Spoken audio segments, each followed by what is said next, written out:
up, fellas? How we doing today? It's good to be back. Good to be back. It's a good thing I hear. That could be a lie because, I mean, it's kind of hard to say you want to be back from the U.S. and British Virgin Islands to come back to Canton, Baltimore, but it's good to be back with you guys for sure. Hell yeah. How was your trip, man? It's good. It's good. A lot of stories. We can get into story time with Brian later, but yeah. Thank you to Katie Bauer and her company, Patient Point. Ritz-Carlton was phenomenal. You can't, I mean, it's the same weather every single day with like a passing shower, 85, mildly humid, which is a great time. A lot of good people I met. Just a lot of good experiences, a lot of good memories. How's your fair Polish skin doing? Oh, it's red. I mean, I definitely burned. I think I got like the tan there from the back of the in the pool. Oh, I got burnt on my shoulders pretty good. And we will do some story time because there's a couple fun things that happened out of left field that you didn't foresee coming. But the establishment was great. The weather was great. Really no travel hassle whatsoever either, which is kind of cool. So that's awesome. Only one thing, and I'll get into that, and that's going to be that's a shame. So we'll deal with that later. Where did the term out of left field come from? Why isn't it center? Why isn't it center field or right field? Yeah, why not right field? I'm going to start saying out of right field. Mm-hmm. Well, we talked about this. Why is a pop up called a can of corn? And I do know the answer to that. Funny enough, I do as well. I looked it up, but what can you guys share? Because I don't really know. Brian, back in the old days, they used to take a broomstick and they used to keep the cans of corn on a shelf up high, and they take a broomstick and knock it off, and they catch it. So it'd be a can of corn. Oh my God! Yeah, that's learn something new. I don't know why I remember that, but some Little House on the Prairie shit. It's crazy. Really seriously. Oh man! But I will say this: while on vacation, the Gary Williams Stole My Lawn Furniture hat got a lot of play. Hell yeah! I did. I saw a lot of pictures of you guys in different places with the hat, so that's cool. Yeah. Great day to be a hat, according to British Raven and our buddy Joe Radke. Yeah, but definitely, story time with Brian's going to be fun. Brian got his pecker stuck in the pool filter. I hope not. God, I hope not. There were a lot of pools, Joe. A lot of pools. Yeah, the reason we're a couple minutes late is because we were waiting on Brian to trim his nose hairs. That's why. We had to. Well, part of my that's a shame is exactly why I'm late today, and once again, you guys will understand when I get into it. Yeah, we got you. Anyway, I got a little 42 here because it is Jackie Robinson Day. Really cool thing that the MLB does every year where everyone in the league gets to wear number 42 to honor Jackie Robinson breaking the color barrier. And then every walk-off, Capital One is donating $1,000 to Jackie Robinson Foundation, and that's all season long, I believe, not just today. So that's really cool. Cool thing that the MLB does. Where do you guys want to start? I think the thing we have to start with is the Masters, right? And I'm sure Brooks is going to be real happy about it. But we got to get into it because it was an awesome Sunday, right? Yeah, I mean, I'm not terribly mad about it. The first thing we got to get into is how bad Brian lost the pool. Yeah. What was going on there, dude? It's not like they were bad golfers that I selected. No. I mean, you could have picked me. I know, but my long shot, Fred Couples missed the cut by one. I know. It's just brutal. The first day. I felt bad for Bernhard. I know Bernhard Langer has a checkered past, but being his last Masters, you kind of want to see him make the cut just to get to go through the weekend and get that get the true send off as opposed to kind of teetering if he's going to be there or not be there throughout the duration of the weekend. Yeah. He had a chance. He had to get up and down from the just like a little greenside like collection area on 18. He had a pitch that came up a little short. He had to make like a 9-footer and it lipped out, and that was it. That's the last shot he'll ever hit at the Masters, and it's a little upsetting because that guy's been an awesome golfer for so long and such a big part of the history there. I think he won two green jackets, but I mean, obviously he still absolutely dominates the Champions Tour. Unless Tiger Woods decides one day that he wants to go out in there and play the Champions Tour, or Phil comes back and wants to play it, I think he's going to continue to do so. So good for him. But yeah, storied career for him at Augusta. But how about that fucking Sunday, guys? How awesome was that? Wild. I mean, you couldn't ask for a better Sunday. just like, I mean, it wasn't boring. That's for sure. It wasn't boring. There were 2-shot swings on the first 4 holes in a row. And it happened. It happened multiple times throughout the round. It's crazy. Now, I'm going to qualify this while we go through this conversation. So you guys take the lead on the Masters Sunday, because on Sunday we were on a boat. This is not woe is me, by the way. We were on a boat going from the U.S. Virgin Islands to the British Virgin Islands. So, we're not watching TV or anything like that. So I only got to see legitimately the last playoff. I saw the playoff hole. That's all I saw of Masters Sunday. Boy, dude, you need to go find a broadcast and watch it, because it was a fucking roller coaster. Rory comes out and doubles hole 1, and Bryson makes a good up and down for par, and all of a sudden the 2-shot lead is gone. And then the next 2 holes, there's 2 shots, or next 3 holes in a row, there are 2-shot swings, go back and forth, Bryson, Rory, and then getting to hole 5 at that point, Rory had taken a couple holes in a row, and Bryson had kind of taken a step back. And I think Rory was stepping on 5T with like a 4-shot lead, which was a bigger lead than he had to start the day to begin with. Mm-hmm. It was just crazy the whole time. Like, it was so hard to keep track of what was going on, because you had Justin Rose, who made 10 fucking birdies on Sunday, by the way, 10 birdies. You had Ludwig Oberg, who probably lipped out, 5 to 6 putts that he could have made. He could have easily won that. He could have easily won that golf tournament, easily. In regulation. And look, we got like the Rory meltdown. It kind of happened, and it kind of didn't matter, because he put himself in such a good position. But there were 2 wedge shots. One he hit on 13. That was one of the worst shots you'll ever see a professional golfer hit. And the shot that he hit on 18, which I'm sure was just a ball of nerves, was a 120-yard gap wedge. And he had all the green in the world to work with, and he just dumped it in the right bunker. Basically, my big takeaway was, I can't believe Rory choked again, but he still won. Mm-hmm. And honestly, I think that was kind of the way he had to win. And also, like, 4 double bogeys. No Masters champions ever had 4 double bogeys during the week and still won. He did that. It almost kind of felt like he needed those double bogeys to like reset his mind, to like jog his mind, to like get him back into place. I don't know how you guys felt about that, or how you felt about it, Brooks, because you were watching a little bit more intently than Brian, I guess. I don't know. What do you guys have? Just let's talk about Rory first, because we got to give him his flowers. He won. And then we'll go to the other guys more specifically. All right. I did watch the highlights later on in the night and into the next day and yesterday. So I saw that he basically choked on 18 in regulation. Yeah. And that really was reminiscent of how he lost the major last year.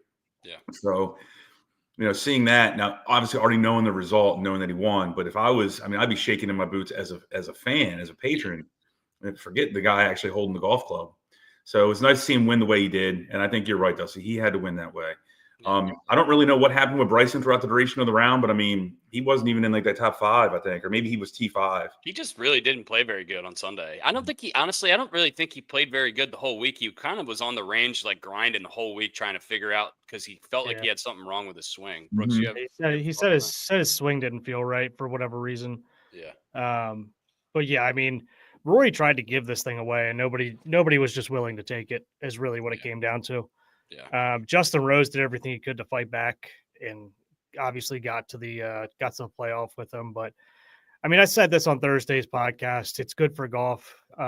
He needed to get a green jacket at some point, because he deserves it. But like everybody knows, I'm not the biggest Rory fan. Just with some of the stuff and some of the antics that has happened, it just have rubbed me the wrong way. But the guy made some clutch shots. He made some really bad shots, but he made some shots that we're going to see for decades now as like some of the greatest shots. Like even that, like Pigtown said right here, that shot in that playoff. Justin Rose's shot, he almost dunked it. Yeah. Like that was an incredible shot. Yeah. Yeah. And even though he got unlucky, so to say, that still was an incredible shot. Yeah. It was like 10, 12 feet, something like that. Yeah. Yeah, so Rory's shot after that was just ridiculous. So, as soon as that happened, I was like, "Yeah, there's no way." I knew Rosie's putter had been relatively hot that day and throughout the entire weekend, but it just kind of seemed insurmountable at that point. So yeah, if Rose could have played well on Friday and Saturday, he would have won this tournament going away. He kicked ass on Thursday and Sunday, and Friday and Saturday he just kind of stayed stagnant. I think he played those 2 rounds at even par. And honestly, Rory played those 2 days, Friday and Saturday, around at 12 under. So it's really tough to make up that difference. So yeah, I mean, look, I'm probably the biggest Rory fan, one of the bigger Rory fans in the world. So I was really excited. I was screaming at my TV till I texted you guys. I thought my neighbors were going to have to call the police because I was screaming so loud at my television. But yeah, you're right, Brooks. He did make some crucial, terrible mistakes, and we have to talk about those. But some of the shots he hit, like there was a hole, I can't remember, it was hole 6 or 7 where he short-sided himself left. And he got stuck behind these trees, and it looked like he was going to go underneath it. Like everyone would go underneath it. And the announcers were talking about it, and he pulled like an 8 iron and just hoisted this thing way up in the air over these trees and almost dunked it. And then he missed the putt, of course, but I mean, he would have taken 4 for where he was off the tee. And then on the par 5 15th hole, the one where he got caught kind of behind the tree on the left, and there's like the famous, or like I say famous, but there's this picture going around the internet of the flight of the ball, just this giant hook, and he landed it. It probably ended up 5 feet from the hole. Just like he hit a couple shots like that, and then on 17 he hit like an 8 iron from 185 yards that landed 3 yards from the hole again. Same thing. He hit some really, really terrible shots, but he also hit some of the like really the best shots I've ever seen hit at Augusta on a Sunday. And it's so crazy that he is such a roller coaster out there on the golf course. And he admitted after the round that he was incredibly nervous, and you could see it. His first 2 tee shots found bunker lips, and honestly, he got, I would say, a little unlucky on the first hole because it literally missed by like half a foot. But I mean, you could tell he was a bundle of nerves the whole day. And Bryson said after the round he wouldn't talk to him the whole time. Also, Bryson was kind of a jerk off in the media after the round on Sunday. I don't really like the way he handled himself, but you know, we can get into that a little bit. But what else were what other kind of takeaways did you guys have? I mean, obviously, I think so. He's the first Euro now, I think, to win the career Grand Slam. I don't think Faldo did it. Gary Player's South African, so he's not in that conversation. But where do you guys think this puts Rory in the context of golf history? You think this vaults him into the conversation of the best ever, or do we still have a lot to see? Best ever is, you know, you got to get into that double digit, or at least maybe 8 majors. Yeah, but you're definitely in that top tier. Yeah. If you're a 1B, which is great. But I mean, when you're mentioning the likes of, you know, Sam Snead and Gene Sarazen and Ben Hogan and Jack Nicklaus and Tiger Woods, and it's like, okay, Gary Player. I mean, you're there. Yeah. It's crazy to me that like Arnold Palmer didn't win the career Grand Slam when I was looking at that. What did he not win? The Open Championship or the PGA? I don't know. I'm not sure. I think it's the PGA. People also forget Arnold Palmer won his last major when he was like 33 years old. Mm-hmm. He like famously did not have a good like 30s. But he was like the best golfer in the world for like 6 years in his early part of his career or whatever. But yeah. Yeah, I mean, I don't know. I mean, it had to happen at some point. There's just too much talent there, and you can see it, like we said, in those couple shots. You saw it on display. Like, he can hit shots that nobody else really can. And we'll talk about Scotty Scheffler, because I think Scotty Scheffler's obviously got to be in the conversation of the best golfers on the planet right now as well. But Scotty Scheffler played like shit this week and still came in 4th place. I mean, straight up. Absolutely. He just could not make a fucking putt, which is classic Scotty. Right. I would love to be classic Scotty and finish T4 in the Masters and suck. Solo 4th. He finished 3 shots off the lead and crazy. But yeah, how about that Justin Rose bet from February 3rd? By the way. Oh yeah, so we gotta hit on these, and I was still going to talk more Master stuff, but these bets you gotta brag here. You need to take a victory lap. Yeah, man. I had a good weekend on the DraftKings app. Yeah, I had this Justin Rose bet just because. So this was the 3rd time, by the way, Justin Rose has finished in 2nd in the Masters. Brutal, just fucking brutal. And and that's the second time he's lost in a playoff. He also lost that playoff to Sergio. So yeah, I mean, shouts out to Justin Rose. He seemed like he was the classiest guy on the golf course after the round. By the way, he congratulated Rory. He handled himself so well in the press, and he just seemed so like self-aware of where he was in history. It just I have nothing great to say, nothing but great things to say about Justin Rose. But yeah, on February 3rd, which I mean, I think that's like around when the Pro Bowl was. It was before the Super Bowl. I put in a couple bets on the Masters. I put in Rory. I put in Justin Rose, and I put in Tom Hoagie, I believe, at 200-1. Justin Rose was 150-1. I put $25 on Justin Rose to win at 150-1. So I think it was to win like $3,700 or something like that. Honestly, like halfway through the round on Thursday when Justin Rose started heating up, I was like, I feel like I have a Justin Rose bet just kind of sitting there. So I had to scroll all the way down my bets on DraftKings. And I go down there and it's just sitting there. It's like Justin Rose to win the Masters, and the cash out is like $275. I was like, holy shit, I got something going here. So of course, like I text my buddies, and some people are like, cash out, he's not going to win. Cash out, he's not going to win. I was like, dude, I'm going to ride it. He had a 4-shot lead on Thursday. By some of those people, you're meaning the person that's immediately to my right. Yeah, correct. Yeah, because he's the big cash out guy, and I respect it. But last time he made me cash out a bet, I cashed it out for $300 and it would have hit for $2,000. So I was like, no, and I'm going to let it ride for a little bit, see how Rosie does. He played badly on Friday and Saturday, but he was still in like the top 5 to 10 range. He just needed to get hot. And I don't think you can get hotter than making 10 birdies on Sunday at Augusta. I don't know that anybody's ever even done that before. That's crazy. So when did you cash it out? Like what part of it? So he missed a short putt on 17 that I thought kind of tanked his chances because 18 is such a difficult hole. And then he made on 18, he made this 25-foot kind of bender to tie Rory at the time, because Rory had just Rory had just like was in the fairway on 17. Rory ended up making birdie on 17, so the Justin Rose putt ended up meaning a little bit less at that point. But right after he made the putt and before Rory made the birdie on 17 is when I cashed it out. Okay. Because I looked at it and the cash out was down to like $200, and then when he made the putt, it jumped to like 14. I think it was 1470, something like that is what I cashed it out for. And I was like, I just do it. Cash out button. And then Rory dumped it in the bunker on 18, and I was like, God damn it! I swear to God, if I cash this bet out, and he still loses.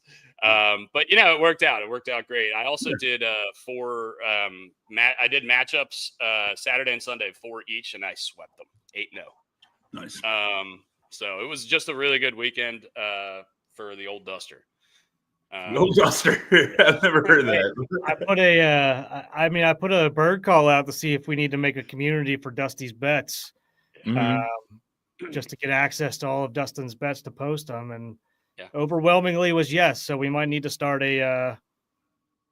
some kind of a subscription for Dusty's bets here. It's another fun one I haven't told you guys about yet is that that same day that I bet Justin Rose to win the Masters, I also bet Rory to win the PGA Championship, which is at Quail Hollow. Quail Hollow, Rory has won at 4 times on tour. And I got that bet in. I got that bet in at 12-1. Rory is now 4-1 to win that tournament. Nice.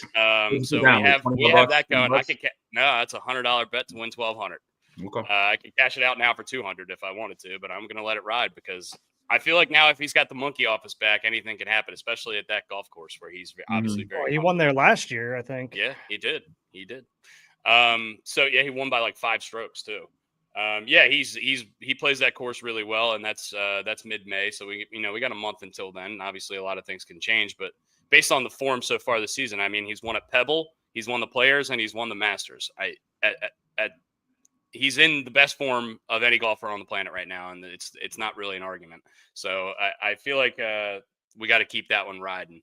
And as we move forward into major season, maybe this could be the year that he blows up, or maybe honestly, this could be the year where like that victory took so much emotional like it took so much out of him, almost like the 2019 Masters did with Tiger, that I think maybe he could take a step back for the major season, and I think that would be okay too. I don't really know. But I think Scotty in Butler Cabin was giving some looks to Rory like this should be fucking me. And I'm really hoping Scotty feels that way because I want him to get back to where he was last year, which was on a torrid pace. Any other people you want to shout out from the Masters, by the way? I gave out, by the way, last week, Patrick Reed now has 5 top 12s in this tournament in his last 6 starts. And oh, by the way, he won this tournament 8 years ago. That's not even included in that stat. So this guy is just, for whatever reason, dominates this fucking course. Yeah, I mean, any other guys you want to shout out? You want to talk about Bryson or Ludwig or Max Homa had a good week. Jordan Spieth had a pretty good week. I think it was nice to see Homa. I think Homa's a fan favorite, and he started this year horrendous and he had made a cut all year. Had made a cut all year, and him and his caddy had separated right before this. One of his good friends, and so it was good to see him have a little bit of a bounce back here. Yeah, I think he really needed it. Bri? I'm going to be in and out with the volume because the trash truck's basically right outside of the club right now. So I don't know if you can hear it or not. But I want to go back to Fred Couples. Look, he missed a cut by 1 stroke, but that dude is consistently right there. And he has no business being there at his age. I mean, it's an effortless swing. He's got a terrible back. And you can see that he was definitely bummed by not making the cut. Yeah. But because that's the only place he really competes, in terms of like golf that people care about now. No one really cares about the Champions Tour. Yeah. The first cut he hasn't made, or is last year the first cut he didn't make? No, last year he made the cut, and I think he was the oldest player ever to make the cut. But this ended his streak.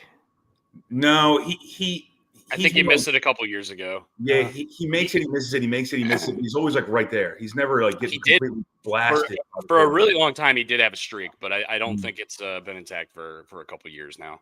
And just another thing I want to bring up is the disappointment I have in Brooks Koepka. I mean, he normally plays really well there, and that's why I picked him in my draft. Is like he normally carves that course. What the hell is that about? Do you know how he missed the cut? He finished 5 over. The cut line was +2. He was 1 over going into 18 and made a snowman. No. Yeah. Oh. Yeah. Oh wow. He fucking melted down. He completely un-Koepka-like. He completely melted down. You have to hit it to that narrow fairway window. Like the tree line is like right it's there. The craziest fucking shot ever. Yeah. If I was standing on that tee box, I'd be so worried about the health of all of the people that were surrounding. Without a doubt. Like, there's going to be a documented death if the 3 of us played that course with all those people there. There's no way. They would never let us in. Oh no. Also, the video of Scotty Scheffler sitting underneath a tree while his ball was in front of him while he waited for the rules official, that was pretty epic. The internet had a lot of fun with that. Yeah. The internet was like that he was hiding from the cops. Yeah, exactly. It looked like he was hiding from the police. Yeah. And now this was going to, I'm not doing my That's a Shame segment, but this was going to be my That's a Shame. But one of the takeaways I have from the Masters is this champion amateur who goes to Arizona State. Ballister. Ballister. Yeah, Jose Luis Ballister, who got popped for fucking taking a leak in the water. In Rays Creek. In Rays Creek, he got popped for pissing in Rays Creek. You got to understand, man, you're at Augusta on the Masters weekend. There are cameras everywhere. Hallowed grounds, too. I don't care that the patrons can't have cell phones, which, by the way, I think is one of the coolest rules in sports. It's the best. We can't take their phones. So cool. It's cool because, there were people sitting on 18 all day just waiting, watching all the groups. And there's a scoreboard right behind 18, and there are all over the course. And so they don't know that Rory just double bogeyed number 1 when he double bogeys number 1. As soon as the hole happens, they have a person who goes up there and manually changes the score. Mm-hmm. And so they see his score go from -12 to -10. And then Bryson stay at -10. Everyone is just like this. And they kept showing it all day. And it's so awesome because it's such a genuine reaction from everybody because they just do not know what happened. And they can't find out until after the round because nobody has a cell phone. Honestly, it would almost be like infuriating in a way. But I guess also like relieving in a way if you were there. Obviously, I mean, any of us would give anything to be there on a Sunday, but it's like it's almost like the perfect sporting event to watch on television. Mhm. So like, I don't know. And maybe the move is if you're going to go down there, go to a practice round or go to the part 3 or just go on like Thursday or something. I had a buddy that I worked for with General Dynamics who he used to go work with some church, and he had some in with the Masters, and he would go to practice rounds. And he said that he actually went to a regular round one year, and the practice rounds are just way better because more free flowing. People are in a more jovial mood. Mm-hmm. You get to interact with the players, and it's not as crowded. Yeah. Yeah. I mean, any other guys you want to shout out? I mean, Nick Dunlap shoots a 90 on Thursday, and then follows it with a 1 under 71 on Friday. I thought that was an awesome show of resilience from him. I think he made an incredibly high score on one of the holes. I'm gonna look up his round now. I haven't looked at it since that day. Ludwig's 7 on the last hole on 18 cost him $500,000. Yeah. It seemed like Ludwig almost was like, shit, like the guys are coming up behind me. I need to get the fuck off the green. And he just 3-putted from like 5 feet because he just completely lost concentration. But I think he ended up finishing T7 or something like that because of that result on 18, which obviously it was over once he hit the lip of that bunker on the second shot. And I think he knew it at that point, and he was just trying to get off the golf course. He in this second year in a row, he's been right in it at the end and had a chance to win. The guy is too good to not get one at some point. At some point, he'll get over the hurdle. But I mean, he's still 24, 25 years old. He's got plenty of time. Yeah, plenty of time. Yeah. I mean, other than that, it was a freaking awesome weekend of golf. I watched every round all day, every day, like I always do, and it was just a ton of fun. A couple of guys that I was a little disappointed with were John Rahm played well over the weekend, but just never really got himself in the tournament early. Colin Morikawa, the same thing. He finished, I think, T15 or something like that, but he just didn't play that well. And he never really, like, I didn't watch any Colin Morikawa this weekend because he just never was in contention. He never really made it a thing. And I think those couple guys being, as high as they were odds wise, you just kind of expect more out of, and really since Rahm's gone to live, it's been just rough watching his play. It just doesn't seem like he's got as much consistent competitive rounds in him, and it shows in the majors. So I don't know. We'll see how that all shakes out with the PGA Tour and Live stuff. But it seems like they're farther away now than they were even a year ago at this point. So, well, at this point, I mean, they're just going to wait it out. They're going to wait for their contracts to end and just let them come back. I mean, business wise, why would you? Yeah. But yeah. Before we get off master stuff, Dusty, can you play for anybody who didn't see it, Drew's acceptance speech for winning the pool? This is before this plays. This is without a doubt. We send a lot of gifts, and videos, and pictures to each other. This is top 5. I should have pulled this up. Go on Instagram, I guess. Yeah, take your time. This is just so well done. And the background of this for you guys that are listening or watching, hopefully the ones that you're watching, please take this in. Our buddy Drew, with a couple of our other friends who are St. Gerard's Club members, won, I guess it was a block pool or some sort of Masters pool with lowest to the par, and they want a nice chunk of change at City Limits. If you never been to City Limits over in the Locust Point area, please go over. Phenomenal spot. Yeah. All right, I'm gonna screen share with you guys. Hopefully the audio comes through. I'm not sure how that's gonna work, but if there's no audio, then it's worthless. But Jesus, the outfit and music just give it all the goods. Right. Let's see how this works.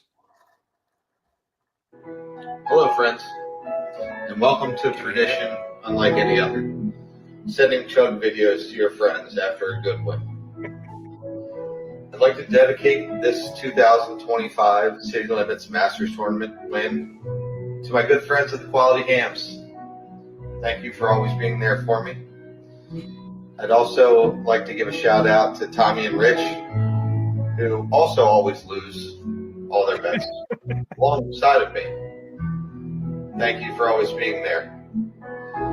Natural Born Losers takes this win very seriously. We're very excited about it. And we're excited about the future. Here's to all of you guys. Cheers. Happy Masters Week.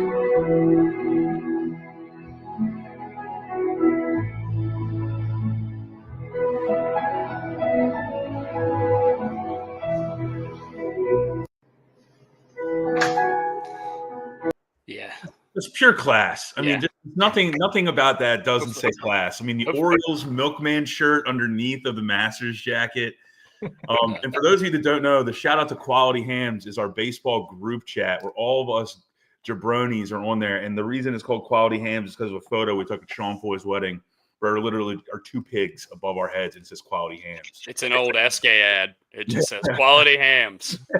Hopefully the audio came through your guys' things. I couldn't hear it, but it was. I heard it. Okay, cool. Perfect. Yeah, I've watched the video at least a dozen times, so I know it happens. Class. The best part, class. Everything's classy as shit. The best part about it is that the jacket on the one side is just folded over. It's not even close. You can tell he's had several lattes before this.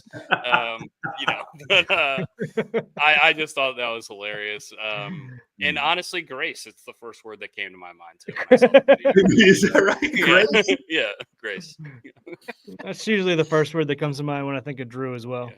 He's beauty and he's grace. He's Miss United States. Shit. It was well done. Yeah. Awesome. Shout out to John Daly. I don't know if he did this or not this year. I didn't see anything on the internet, but this could be the last year. Could be the last year if Hooters is shutting down. Yeah, man. What's going on? There's a Hooters on 4th Street on the boardwalk. I don't know what we'll do without it. Whatever. There used to be like 4 Hooters in Ocean City when I moved down here, and that was only one standing. But I guess that's the way the world is going. Congratulations to Rory McIlroy for winning the green jacket. He deserved it. And he was going to get it eventually. And once again, I think this was kind of the way he had to do it. And hopefully this kind of gets his head clear and proves to himself that he can do it regardless. Because honestly, he didn't have his best stuff and he still won. Scotty Scheffler didn't have his best stuff. He came in 4th. I think these guys are kind of leagues above the rest of the field at this point. And I think Xander's kind of looming. He had a pretty good week here, very quietly. And he's still coming back from that injury. This is a guy who won 2 majors last year. So definitely a guy who can compete. This week in golf, we have the RBC Heritage down in Hilton Head, which is an awesome tournament. It's also a signature elevated event, which means most of the guys you saw last week in the Masters are going to be there. Rory won't be there, but Scotty's going to be there. Ludwig's going to be there. Schauffele's going to be there. JT's going to be there. So it's a stacked field again. And this is a course where historically Max Homa plays really well. So hopefully he can have a great week following his Masters appearance there. Matt Fitzpatrick plays really well here. Matt Kuchar plays really well here. Stuart Sink and Jim Furyk have both won this tournament 2 or 3 times.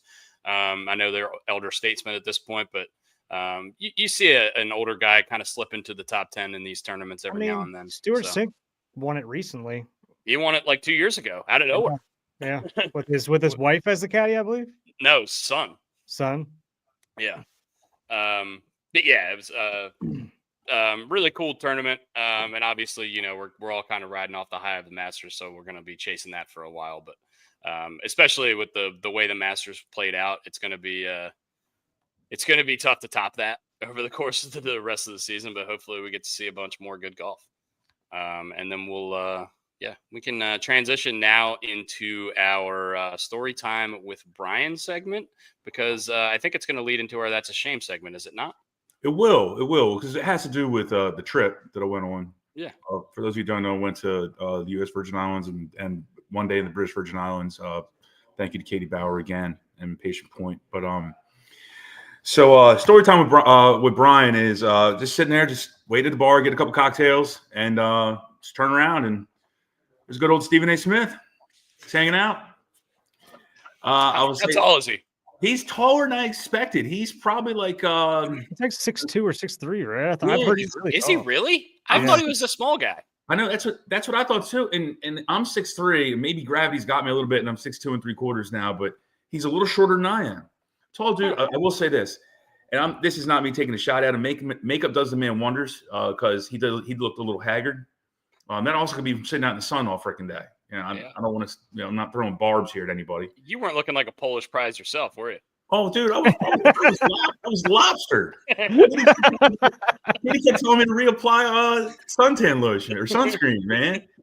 But red is my natural hue when I go to the beach. But either way, so got to see. Saw Stephen A. Smith two or three times. I can't remember throughout the duration of the weekend. He stayed on one half of the resort. We were on the other half of the resort. So that was pretty cool. Second is.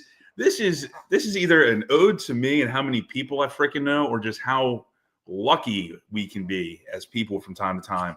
We take a booze cruise from the U.S. Virgin Islands to the British Virgin Islands, to the Soggy Dollar Bar and Foxy's, which is another pub out there. And the boat captain we're sitting there bullshitting, talking, going back and forth. And I'm sitting there just drinking a Coors Light or something, and we're just talking about, like, he's like, where are you from? And I'm like, yeah. He's like, really? He goes, where in Maryland are you from? I'm from Dundalk. He goes, I'm from Dundalk. I go, you got to be fucking kidding me. I'm in the middle of the British Virgin Islands, and the dude from my small-ass podunk hometown is the boat captain. And I swear on my life, and his name's Andrew Thomas. And that's one of my best friend's name when I was in elementary school and middle school, but it wasn't him. But I was like, dude, that dude looks so familiar, like a guy that we used to see at Mom Was on the Half Shell. Now, maybe I could just be making it up in my head to make the story better, but I really don't think I am. But I'm like, how small of a world is the boat captain also from Dundalk, and I'm from Dundalk? So that's a little bit of story time. The better Virgin Islands. I will say this. I mean, that was my first time really hanging out in St. Thomas. A great part of town, man. But just a really good time. But those are my two really fun stories. Other than meeting a lot of people. One of Katie's coworkers brought her mother, and her mom is one of the most awesome, craziest sons of guns you ever met in your entire life. No filter whatsoever. My kind of lady. I want to take her to a bingo hall. Like, let's go, and we're gonna win. She also from Dundalk? No. She's from Cincinnati. And I was so like the first Dundalk of the Midwest. Oh yeah. Some would say. I was like trying to break ice with her because I didn't really. First night meeting her, I'm like, hi, and I just started calling her mom. Like, hi, mom, and I'm like, is Skyline Chili all it's built up to be? She's like, that shit's rubbish. And I'm like, you and I are gonna get along the entire week. I could tell already. She's British. She's from the British part of Cincinnati. Mm-hmm. Yeah. Oh man, that's awesome. Well, I'm glad you had a really good time down there, and glad you didn't have any travel issues or anything. But you had some issues this morning. Do you want to talk about that? Yeah. So if you want to lead into that, that's a shame segment, because I'm a little fired up right now.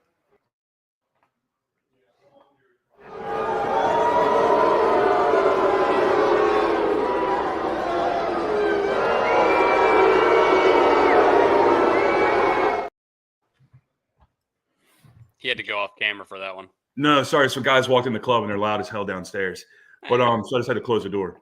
But anyway, that's a shame. So I opened up my luggage. We got home late last night. All right. So I opened my luggage this morning to get ready for the podcast around like 10 a.m. And inside of my laptop, so they obviously went inside of my laptop, I get this bad boy. Mm-hmm. All right. So they definitely inspected my bag.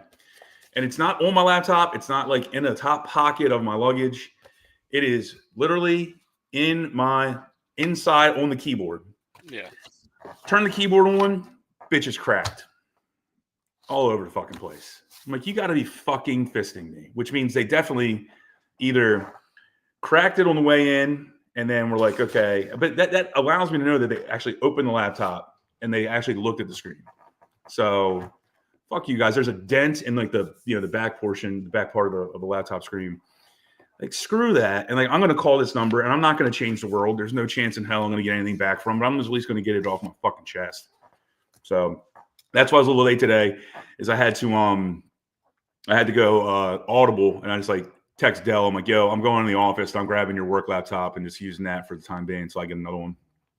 So that's a shame. Fuck you, TSA. TSA broke your fucking laptop, and you said you didn't even have any travel issues. Okay, the actual transportation portion. Didn't know we had to get into semantics here. All right. I've had that in my luggage quite a few times, I feel like. That's crazy. I mean, I've definitely gotten that note, but I've never had him like fuck any of my stuff up. Knock on wood. I mean, and the fact that it was inside of which means they actually opened up, the clamshell there and dropped it in. So they probably did the whatever they do, the testing on the keyboard stuff, but they never open that up to do that though. What do they do? Testing with a I don't even sledgehammer? know. Yeah, right. And you've seen them going through security where they take that wand and like check the thing and then put it in the thing or whatever. Yeah. I don't know. But Brooks, you have that's a shame. I did, but I can't remember what it is. So I got another one if you want to think about it, Brooksy. Yeah, go ahead, Bri. I don't know too many details. This is like the airing of grievances segment now. It really is. I didn't really get a chance. Well, that one's a real grievance. I mean, that's a real grievance. Oh, sure. I did. Yeah. All right. Well, I mean, I'm already started. This Tennessee quarterback who kind of waited till the last minute here, it seems like, to just not show up to practice, like spring practice. I didn't hear about this. Yeah, I forget his name off the top of my head. And by the way, his last name begins with a lowercase letter, begins with a lowercase L, which is also bizarre to me. Nico something. Nico Lavalata or something. He apparently was getting $2.4 million from the Tennessee NIL and wants more after he saw what Carson Beck got to go to Miami, I think, from Georgia. Okay, I'm seeing this now. Now he's requesting $4 million, and Tennessee basically said they just cut ties and said, "Screw you, bye."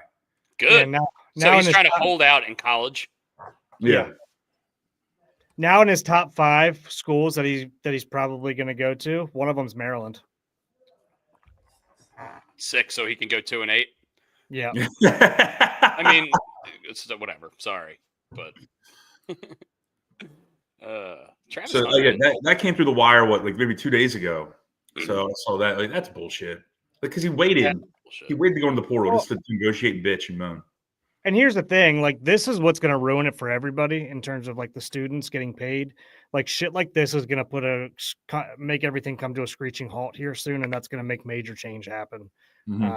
So if I'm a college athlete who's going to be making a lot of money, and he just did this, and it's going to stunt what I'm going to make because he himself is going to push everything to get changed here in a second. I'm going to be pissed at this dude.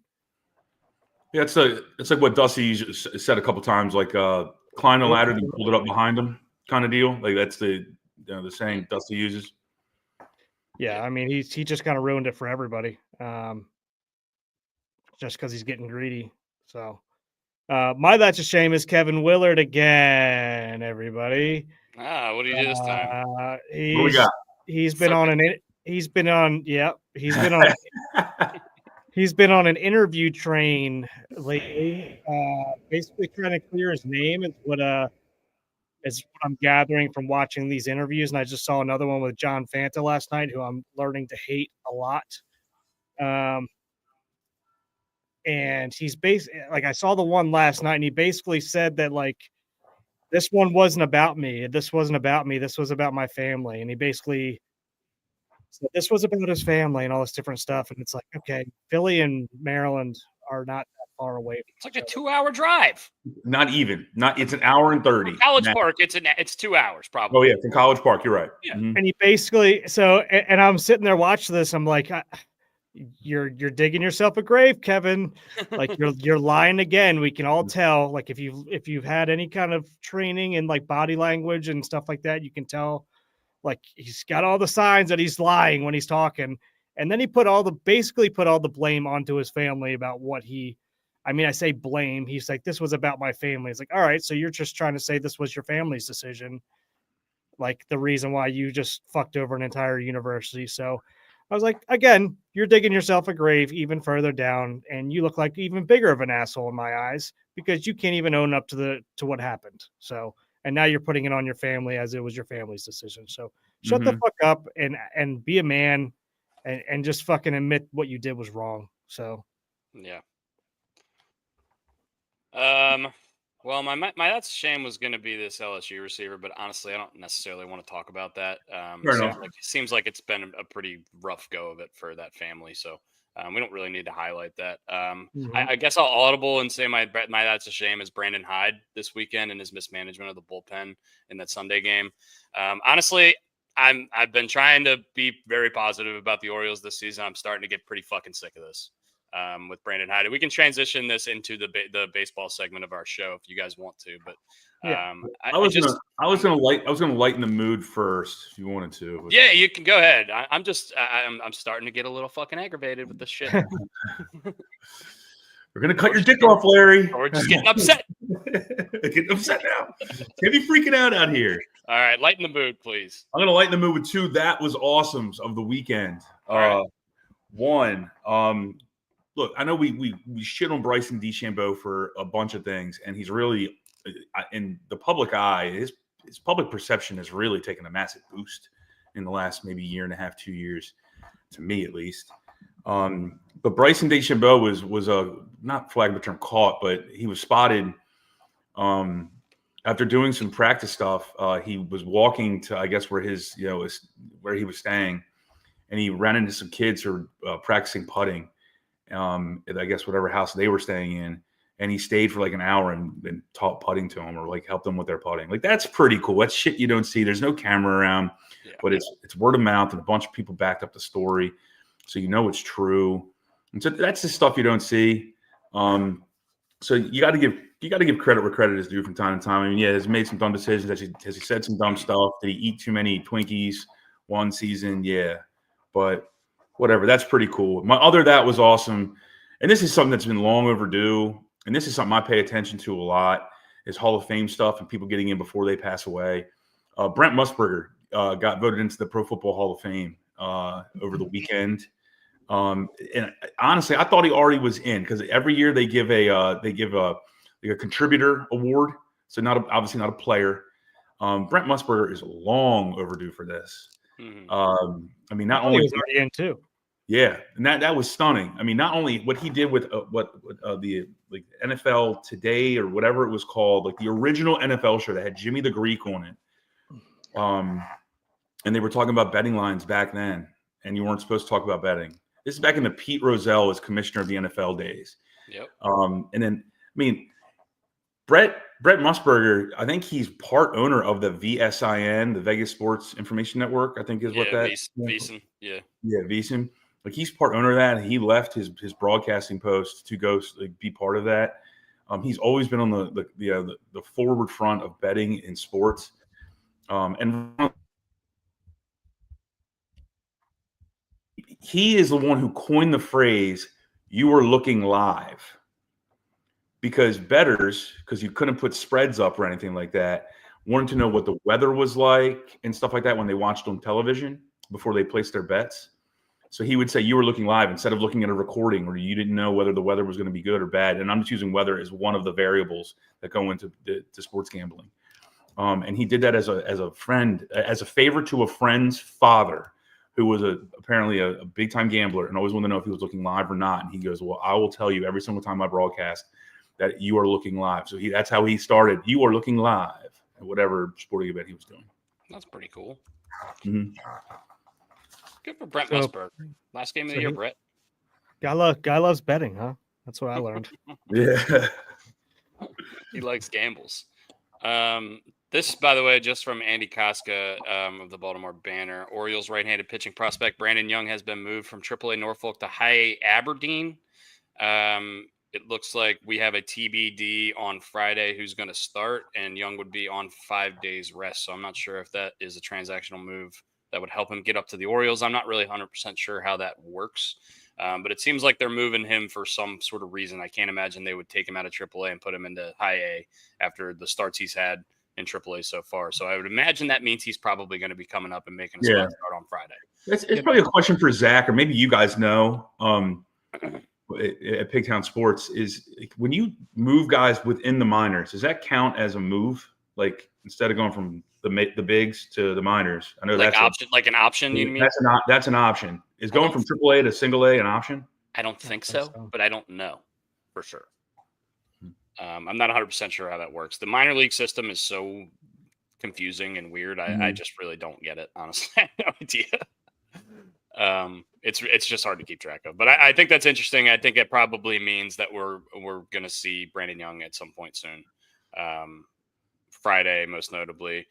Kyle Gibson starts today for AAA Norfolk, so he wouldn't be able to make that start on Friday unless he only throws like 30 pitches or something like that, which I'm not sure what He's they're still doing with him. building But up. yeah, I think you're right there. So yeah, let's get into some Orioles talk. Because why can't we win 2 games in a row? You guys are going to lead this because I watched exactly 0 pitches of Orioles baseball over the last 5 days. Yeah, Brooks, let's get your opinion on what I said earlier in general, and just what's going on right now with the O's. Well, Joe's right here. Hyde wasn't managing that game. He was already thrown out. Yeah, he got thrown out. Oh, okay. You're right. That's right. And I don't know. Did I love the way it was handled? I think it could have been handled differently. If we win that game, are we really going to be complaining at all? But we didn't. I mean, it was the first game the bullpen really blew a game for us. So it's just it was bound to happen. I'll put it that way. It was going to happen at some point. Povich, I'm not loving Povich's last couple outings. I know they've been okay in terms of stat wise, but I mean the dude is it's been less than impressive stuff wise and command wise to me. But I don't know. We'll see. I'm not loving how hard he's getting hit around even in these starts that he's making. He's been getting hit hard consistently the entire season. It feels like he's not every out. It seems like is a hard out. So something's got to change there. I agree with you. I think Brandon Young is coming up Friday, and I think that could be honestly, it could be a nice little surprise. We'll see, especially since he's been pitching so well down the minors. I know he didn't have the most stellar of spring trainings, but he was pitching against major league guys. So now he's got a little bit of experience there. So, yeah. Yeah. It's the offense too. Like the offense, 66 runs scored in 15 games. When I'm seeing the Yankees have put up in 16 games, 99 runs scored. The Detroit Tigers have put up in 16 games, 80 runs scored. The freaking Chicago Cubs in 19 games have put up 120 runs. I don't like what I'm seeing out of the offense. And I know that starting pitching staff is struggling, but we talked about how good the bullpen has been. What is up with the offense, and why can't I mean, it's gone back to the same thing we were talking about in the second half of last season. We can't get runners over and we can't get runners in. Something's got to change, and that's got to come from the coaching staff, right? I think they were 0 for 13 on Sunday.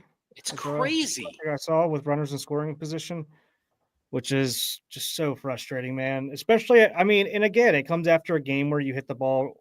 I mean, you hit the ball in a couple clutch situations with home runs there against Toronto the night before, and then you kind of, I don't know. Pigtown put something up about the clutch gene just hasn't been there the last couple of years, and I agree with it, like the it factor almost. But I don't know. The good news is that there's one team in the American League now with 10 wins, and it's the Detroit Tigers. Yeah. So if there was teams running away with stuff right now, I'd be a little bit more concerned, especially like the Yankees or the Red Sox.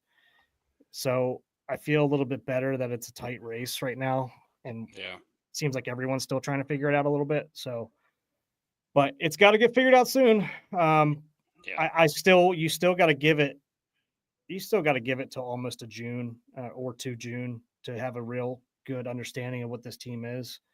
But it's just it is really frustrating to watch, especially I think the more frustrating part is like you see all the talent and it's just not performing the way you think it should. Yeah. I don't know, man. I'm just starting to get so fed up, man. I'm just starting to get so fed up. And I know it's early. I know it's the onset of the season, but it's starting to get to the point where it feels like I don't know if it's like a lack of like camaraderie. It doesn't feel like a lack of camaraderie because it feels like the guys like each other. But it just doesn't feel like the guys are picking each other up when they need to, and most of the time the situational hitting is just not been there. And I don't know what they need. I don't know if they need a fire lit under their ass or if they need, if they need to make a trade or I really don't know what's going on or if they need to make a move at manager. But I'm open to stuff at this point. And I would have said coming into the season, I would have been like, nah, let's see what we got. But I'm starting to lose patience a lot more quickly than I have in the past. So that's all I was trying to get out, I guess, with my That's a Shame. Another that was awesome, by the way. Last 7 games, Mike Trout's hit 6 home runs. So that's fun. He started off the season terribly. So we needed to see him get back and healthy. Yeah, and I saw they named Aaron Judge the captain of the USA team. Yeah. And Trout's on the team as well, which is good. Mm-hmm. So have they announced the manager? Yeah, it's DeRosa. We talked about that. Oh, that's right. You're right. Yeah. Mm-hmm. He coached them last year or was it last year? 2 years ago. Last year, I think. They do it every 2 years, right? Yeah, I think they do it every 2 years. Because I think it was last year. Ohtani and Trout had that final at bat against each other. That was, before Ohtani had to get surgery. Maybe that was 2 years ago. I can't remember. What are your guys' thoughts? What are you guys' thoughts on this? JD Martinez is still sitting out there swinging. What's going on? Nobody wanted to sign him? Or he just thought he wants to be picky? Or I don't know. I'm just throwing that out there. I'm in. You know how I feel about JD Martinez. That guy swings a lumber. I love it. Yeah. I mean, it just like you said, it kind of just feels like they need a spark, and maybe JD Martinez can be that veteran spark and a veteran guy in the clubhouse. Who knows? I don't. Who knows? Like, is there room for him? Probably not. I don't even know where to go with this, but it's just like it seems like something needs to happen, and that's just something that I was thinking about the other day. Yeah. I don't hate that at all. I would be super interested in JD Martinez, especially if he was willing to come here and, accept the role of being a kind of like a platoon DH with O'Hearn. But we'll see. I mean, obviously maybe we just don't really have the roster that he would like. I don't know, but definitely an interesting thought. I just thought there's like 40. Yeah. 39 or 40. I mean, he had a decent little year last year, I believe, as well. I mean, the guy he's like Nelson Cruz. He just hits. Yeah, he's this. You're right. Nelson Cruz is probably the best comparison. I mean, I was going to say Rafael Palmeiro. He just swings, and it doesn't look like he swings too hard, and it goes. Yeah, I mean, and he's notoriously been great in Camden Yards. Yeah, when he was playing with the Red Sox, he used to kick our shit a lot. Mm-hmm. Him and Mookie both. Mookie kicked us a lot. I'm so glad he is not in our division anymore, and I feel so bad for Red Sox fans, but whatever. Do you though? Nah, not really. They got Garrett Crochet. They got Garrett Crochet, and he looks like a fucking world beater, by the way. And Bregman is white hot to start the season. Other news: Paige Beckers goes first in the WNBA draft last night. I think we all kind of knew that was going to happen. We didn't expect that to be anybody else, right? What a lackluster crowd at that event. It was on the big screen at our at Green Turtle last night because there was literally no sports on last night because the Masters ends and the Orioles didn't play, and I think the Nats were off, the Caps are off, the NBA finished on Sunday, so there's no basketball games on. There's literally nothing to watch. I was watching. Italy was held in a banquet hall, like it's something at like the Rosedale Gardens, Yeah. I think the 98-foot parade that Joe Radke mentioned to us one time gets more spectators than that, and I'm including the television audience. For being the Monday night like marquee thing on ESPN, it definitely didn't seem like they had a lot of stuff invested in it. So, it was. But we get weird dead nights in sports every now and then, and it sucks that the WNBA had to be, kind of at the forefront of that. But and the young lady kind of for a long time, so. The young lady from Maryland slid pretty well. She was supposed to go like top 7, I think, or top 8. She ended the girl that's like afraid of heights. Yeah. Is that what okay? Yeah. What? Afraid of heights. Random. Yeah.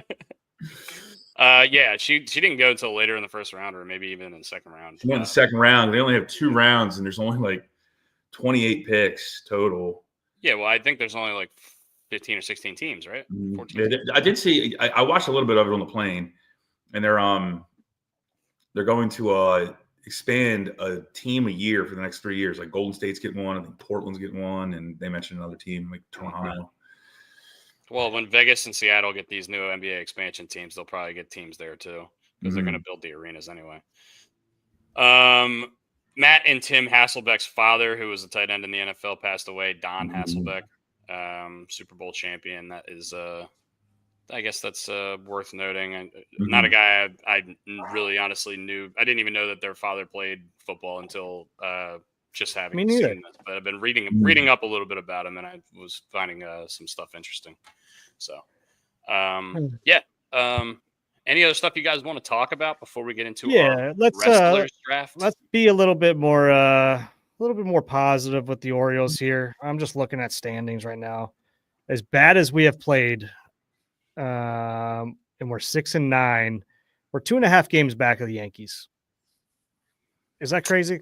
I mean, the Yankees are 9-7, the Blue Jays are 9-8, the Rays are 8-8, and Red Sox are 8-10, and we're 6-9. It's just like the captain mediocrity division. Yeah, and on the other side, and like I said, like the first team to 10 wins was the Tigers last night, which is wild to me. Yeah. I mean, the Rangers still haven't got 10 wins. The Astros, the Angels have been playing out of their mind. Do we really think they're going to keep playing like this? No. Exactly. But I mean, that's what I'm saying. These are small sample size. We're early on. I know we're all a little frustrated because it's bleeding over from last year, but it's a different season. So we can't let last year kind of affect us a little bit like the entire time right now. The Royals are 8-9. We saw the Royals, what the Royals did to us in that series. Well, take your allegiance out of it. Take your Baltimore pride and put it to the side. This is what baseball wants. This is what we've been clamoring for as a group, collectively, our quality hamsters. Let's get some parity in baseball. This is the epitome of parity. Yeah.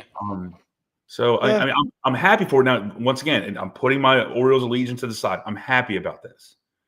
No, I guess I am too. I mean, it's just more frustrating that teams aren't playing up to their potential. But I mean, it's kind of like this a lot at the beginning of the season, or people like or teams like the Angels kind of rocket ship out of the gates and then come back down to earth. We saw that with somebody else last year, and I can't remember who. But yeah, I mean, the Twins are 5-12, and we all had them potentially winning the Central. The White Sox are 4-11, so they still stink.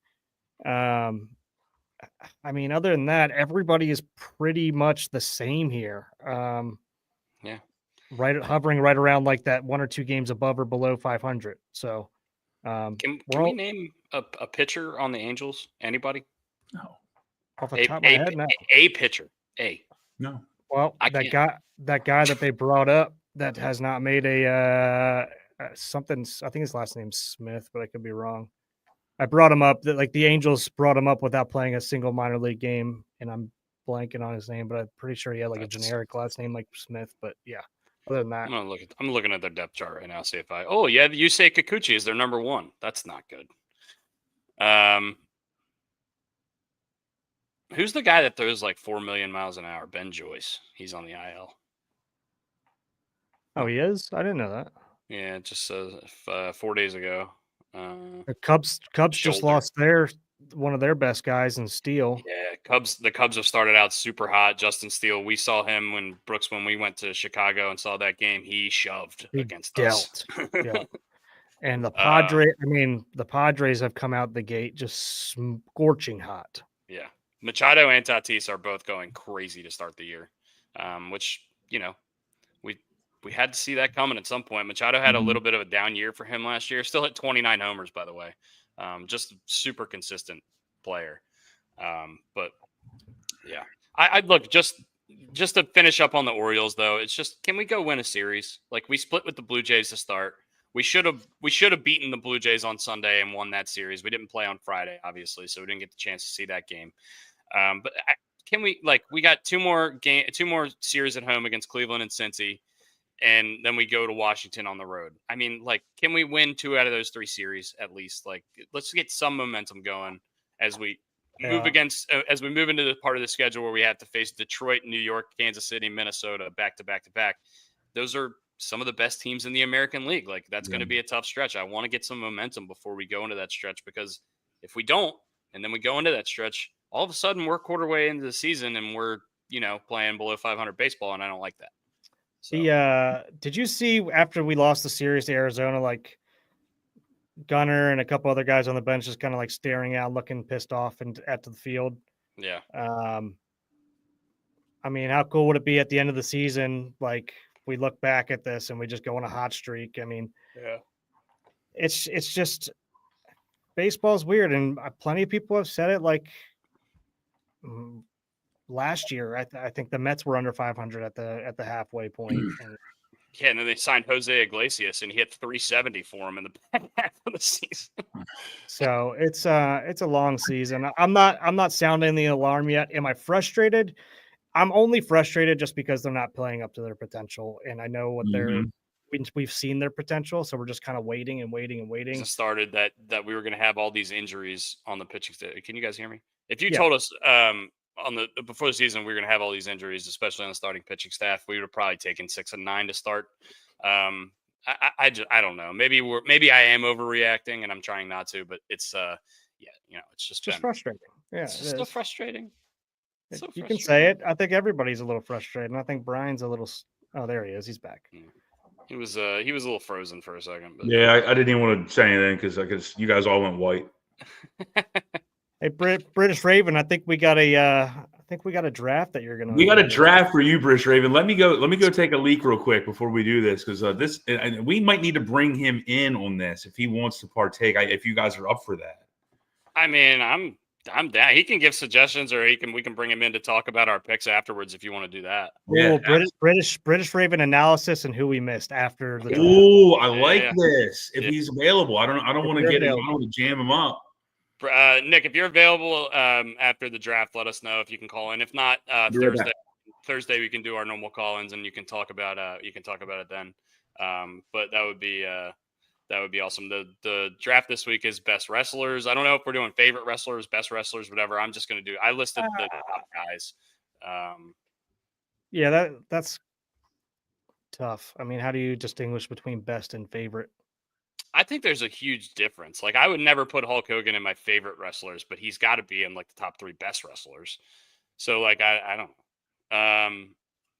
Yeah, I mean, whatever. We'll talk to Brian about it and kind of get it quantify it that way. I think Joe's a big wrestling guy too, so I think he's going to like this as well. But I'm not going to be taking Captain Lou Albano. What is the results of the Masters? I won pretty handily, correct? Yeah, I didn't do the final add ups yet, but yeah, you did. Okay. Basically, with you not having anybody get cut, kind of screwed everybody else. Yeah. That's kind of the way it goes. I'm good at this. If we start a gambling community, sign up for Dusty's gambling picks. Sorry, Joe. No Captain Lou. All right. Well, I'm going to take the number 1 overall pick here because I think there's a clear-cut number 1 wrestler of all time. Brooks, you came in second. Do you want the second or third pick? I don't think it really matters for me, but give me number 3. Okay. You take that wraparound. That's always a nice thing to have. And then Brooks, you'll go last. Brian is second. All right. Whenever Brian gets back here, I will tell you my number 1 overall wrestler, and I don't think it should be a surprise to anyone. Yeah. I'm wondering who you think it's going to be. I mean, you probably think it's between 1 or 2 people, right? Yeah, probably. Yeah. Brian, you are going to go second. Brooks is going to go third.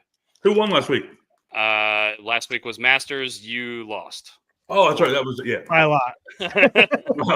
What was the final numbers? I didn't get the final numbers yet, but I mean, there was no coming back for me on. Really, once me and you had cuts and he didn't, we were kind of screwed.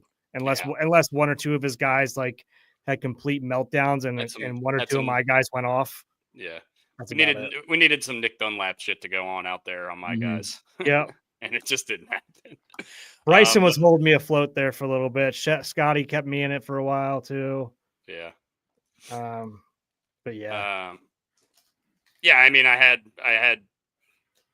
the five golfers I picked in my my guys. Rory won. Schauffele came in the top 10. Hideki shot like 6 under on Sunday. Spieth came in the top 15. Lowry was in the top 10 all week. And then Harris English finished in the top 20 as my long shot. So I had a good draft. This easily is the best thing you bet on, without a doubt. Oh, it's not even close. If I could bet on this and never bet on football and baseball and basketball again, it would be so much better for my bank account. You can do that. You're not mandated. You have the ability. I obviously do not. The number 1 overall pick in this week's draft. Oh, whoa. Send us in, baby. I'm sorry. The number 1 transition in.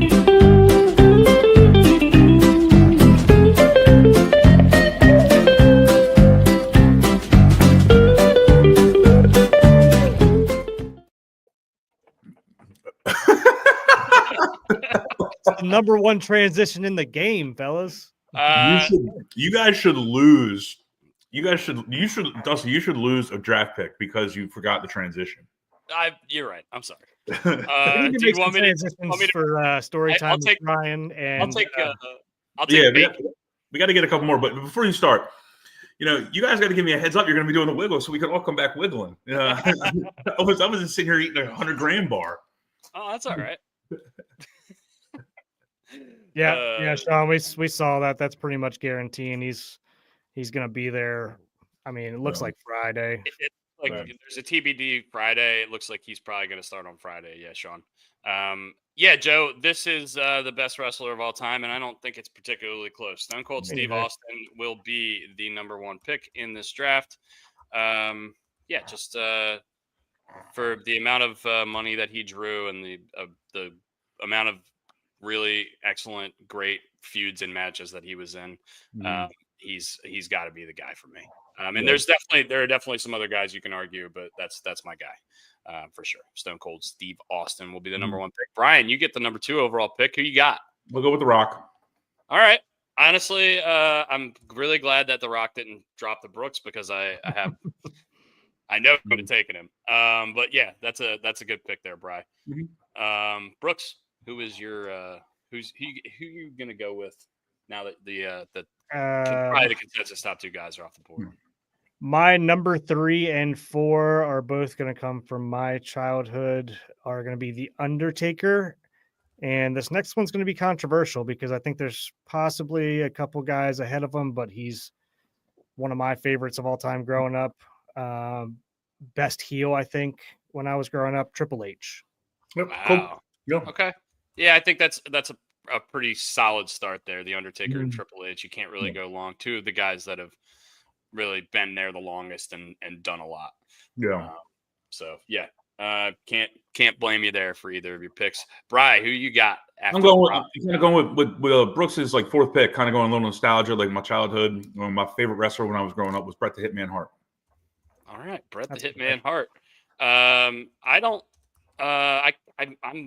just after Bret the Hitman Hart is when I started watching wrestling.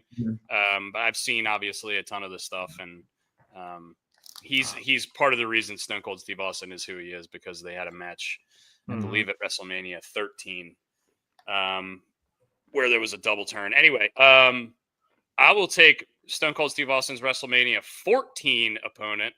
My personal favorite when I was a kid, Shawn Michaels, the Heartbreak Kid. He was just the most entertaining to watch in the ring. I thought his matches were always the most exciting, and I loved his finisher, Sweet Chin Music. So he was awesome. And these are two of the greats here. Which one do I pick? I know which 2 you're picking between.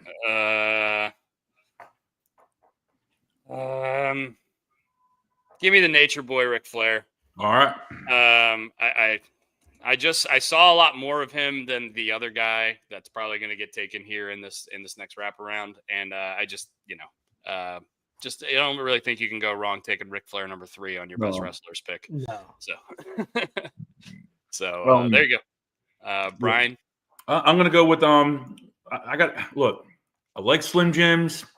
I impersonate his voice. I got to go Macho Man. Macho Man. Randy Poffo. Randy Savage. Macho Man, Randy Savage. And see, the thing is, with this draft, it's very generational. So, like, Dusty, you watch a lot of new stuff. I like a lot of some of the. I'm not saying older school, like, because Stone Cold is still relevant, but he's older in terms of these newer guys. Yeah, like Roman Reigns is newer. Yeah, like I'm not going to pick Roman Reigns because I haven't been watching wrestling over the course of the last 10 years. But obviously, like he's been the guy. Mm-hmm. So I mean, I'm definitely going to pick some newer guys too. Probably. I don't know. I wish we could take. This could be a top 25 for me. Well, we were saying before, this is like the best wrestler of all time, or is it like your favorite ones? But I think it's kind of the same thing. But on the same. Like, I think they bleed a little bit. It's not though, because I mean, I would have taken Hulk Hogan above Shawn Michaels if it was the best, because Hulk Hogan means way more to wrestling than Shawn Michaels. But I don't. I'm taking showmanship into this. I really am. I mean, you can't not. I mean, there's no denying the effect that Hulk Hogan had on the world outside of wrestling and wrestling in general. Well, yeah, and this is all opinion based too. So, which is why I tend to pick with who I've seen the most of. So my next 2 picks are going to be that, even though I could go a different route, but I got to go John Cena here. Yeah, I think that's a great pick. I think he could have gone way earlier. And another guy that I watched the tail end of his career, but I watched a ton of as well is Sting. Yeah. Wow. Stinger splash. All right. Look, I think this podcast would be thrown off the air if Hulk Hogan doesn't go in this. So I'll take it. He was going to go with my next pick if you didn't take him. So I honestly, I think all of these teams look pretty good. I'm a little worried because I thought I was going to be a lot better than you guys at this, but I guess I'm not. I want to take Dusty Rhodes so bad, but I just didn't watch him.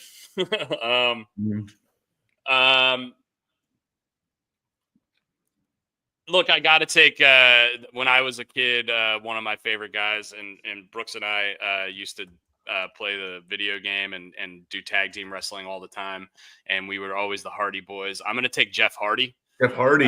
Jumping off ladders and doing flips and crazy shit. He was just when you're a kid, like that's all you want to see, and he was the best. And with my last pick here, I want to go so many different ways. Chris Jericho was a huge fan favorite.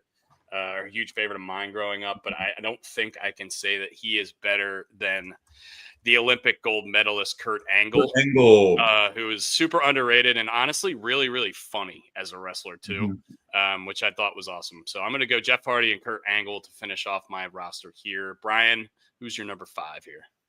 Well, it's probably one of the most unique finishing moves of all time. Mr. Sacco. Oh, no. You going Mick Foley? Yeah, many faces of Foley. Do you want Dude Love or Mankind? I want Mankind. Okay. No, I'm just putting Mick Foley. You get everything. That's who I was going to take. Damn. There's so many options, Brooks. So many. I know there is. Oh, man. Brooks's reaction made that pick even better, by the way. That's who I was. I couldn't believe you took him. I didn't think you were going to take him. There's 4 or 5 guys that Brooks could take that I wouldn't be surprised at any of them. Yeah. Let me look at one other. And the thing is, we're leaving legends off because we didn't watch them. We're not picking fucking Bruno Sammartino in 1964. You're not. I'm not. You can take him if you want to. He held the belt for like 7 years. Man,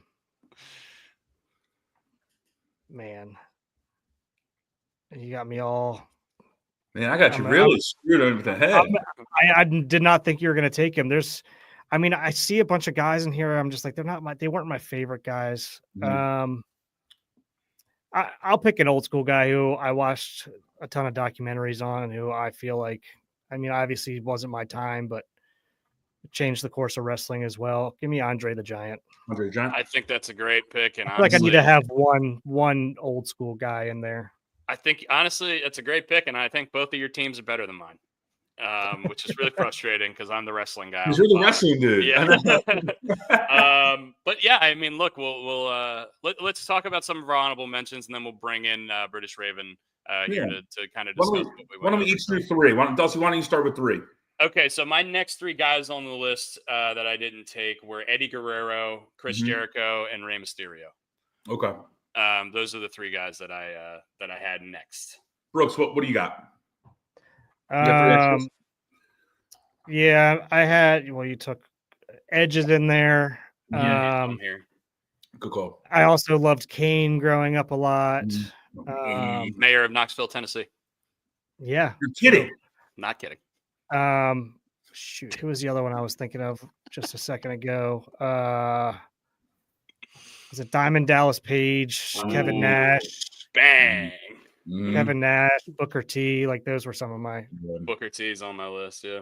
So I got for honorable mentions, and I can't even believe he's an honorable mention. But once again, going off the fact that guys I got to watch, like the Ultimate Warrior, is just so iconic in the world. I'm actually surprised you didn't take him.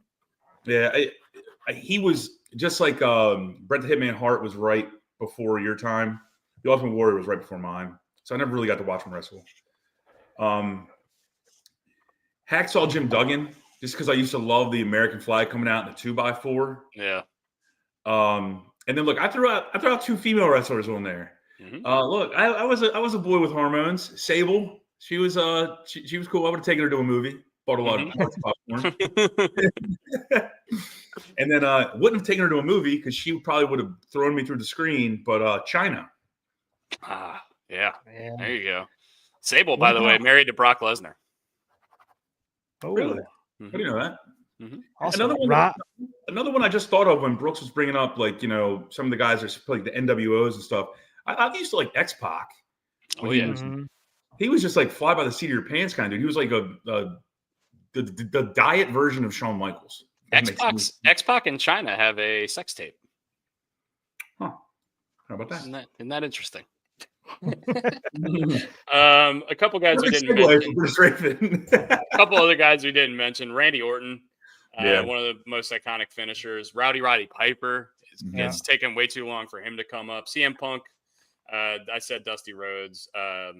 You said Razor Ramon. That is Scott Hall from the NWO. Scott the same Hall, guy. baby. Yeah. Bill Goldberg. Rob Van Dam. Lita. Bill Trish Goldberg. Stratus. That was the one I was thinking of. I should be ashamed for not taking Razor Ramon because he was my first pick for the finishing move of the Razor's Edge. Oh yeah.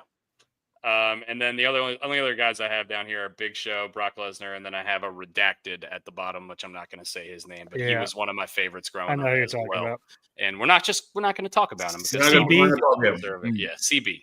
CB Bitzelberger. All right, we're going to bring in our buddy Nick, British Raven, to analyze our picks because he is our resident wrestling guy. What's up? Hey guys. What up, buddy? Man, it feels good to be here talking about wrestling. My original subject that I spoke about on the internet. Shocker. Oh yes. What do you think of our teams? I'll go through them real quickly just in case you missed. My team is Stone Cold Steve Austin. Oh, I love it. I love it. You got it. Stone Cold Steve Austin, Shawn Michaels, Ric Flair, Jeff Hardy, and Kurt Angle. Brian got The Rock, Bret the Hitman Hart, Macho Man Randy Savage, Hulk Hogan, and Mick Foley. That's a fucking powerhouse team. And Brooks got The Undertaker, Triple H, John Cena, Sting, and Andre the Giant. I'm going to say, guys, these are three very, very close drafts. It depends on who you ask, but each of these five wrestlers could be on any person's top five. Yeah. If you had a first pick overall, what would your pick have been? My first overall pick probably would have been The Undertaker because he was my guy growing up. Mm. Yeah. And he's included. He's back there. The gong doesn't hit and he shows up. That would suck. All of a sudden, Paul Bearer comes in from behind British Raven. Like, what? Well, Paul Bearer is sadly no longer with us, so for all we know, he could be stood right there. Yeah. Oh man, you don't have an urn back there, do you? Hope not. So you're the Undertaker guy. I think that's the most important. Like what you connect with as a kid in wrestling is the most important thing. And if that was your guy when you were a kid, especially like that, I can't take that away from you. And I can't imagine anybody dogging you for taking the Undertaker as your number one guy. You know. But again, there's so many great wrestlers over the years. It depends on what type of wrestling you were actually into as to who you would pick for your top 5. If you were into ECW like I was, there's names like Terry Funk that didn't go mentioned. There's names like Sabu that didn't go mentioned. Lucky to have spoken to Sabu on a great number of occasions. Great guy. That guy's a Looney Tune. Bam Bam Bigelow. Oh, good Bam Bam Bigelow. Mm-hmm. Real Vader. athletic big man. Vader, another big athletic. Leon big White, and another very nice guy. All these hardcore wrestlers are amazing people. When you say you met them, do they come do like Q&As, or do you go to like trading shows, or what do you mean? So I first met Sabu way back in the day, 2013. He was on one of his very first UK tours, and I was very lucky to have been given the opportunity to interview him. So I met him there, but we also have one of the biggest conventions that come through the UK called For the Love of Wrestling. And luckily, we meet a lot of the big guys that come through. Undertaker was there not too long ago. Wow. That's crazy. He's great. I mean, he's also like 6'10". I can't imagine just meeting that dude in person and not being so fucking intimidated. Taker is massive. But a lot of these guys that you see on TV, you don't realize just how big they are until they're right in front of you. Yeah. I mean, yeah, because they all look huge because they're all right next to each other. Like John Cena and Randy Orton, they're both, 6'5", 270. But, because they're standing right next to each other, you don't have any reference of that. Brooks, what is going on? I think Brooks may have just survived an earthquake. My camera my little stand has like a battery and it just ran out of battery. I had to plug it in. When the stand runs out of battery, that's when the earthquake strikes. Yeah. Got it. Yeah, I mean, so who else? So let's have you pick which team you like the best. We had to say this. We missed the British Bulldog, right? Man. This is dude, SummerSlam. I'm not 92. disappointed because British Bulldog is even disrespected by his own local village in this country. Why? So in the UK, if you're famous and from a village, you usually are honored in like a plaque. And the local village that the Bulldog was from actually refuses to honor him because they started theirs late and they won't put anybody on that's deceased. So what? Yeah, there's currently a bit of a movement going through the wrestling community in the UK trying to get him honored. Huh. How I have a couple qualifying questions before you do your own draft, Nick. Sure. How big is wrestling? Obviously, Premier League soccer. Yeah, that's all the way up that's there. Here. Where's wrestling on the poll here? So now, obviously, WWE have been taken with Netflix. It's brought a lot of people back. Okay. So you see kids that couldn't afford to watch it before now can because their parents have a Netflix subscription. Mm-hmm. So it's gone back to the days of early 2000s where you'd wake up on a Saturday and watch wrestling. But now there's just so much you can watch because we get Raw, SmackDown, NXT all on Netflix, which isn't available in the US yet. Yeah. So I believe you guys only get Raw, right? Yeah, on Netflix. Yeah. Everything so we else get is still on everything, cable. including the PLEs. Yeah.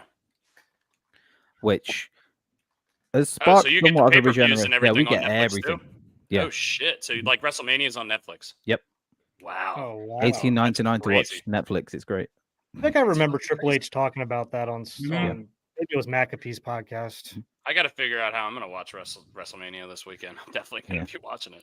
So Yeah. it's Saturday and Sunday this weekend, right? Saturday and Sunday, yes. Wait, they're doing Easter Sunday WrestleMania? Yeah. Wow. That's crazy. Interesting. And 420. Well, you also know you're going to have a lot of eyeballs. You're going to have a lot of families together. Yep. To watch wrestling. If you're a wrestling community wrestling family. Has a WrestleMania ever been held out of the United States? Question I'm asking the group. I don't believe so. No, it hasn't. SummerSlam has. Yep. That was in London. A great event. British Bulldog. Yeah. He rolled up Bret Hitman Hart, right?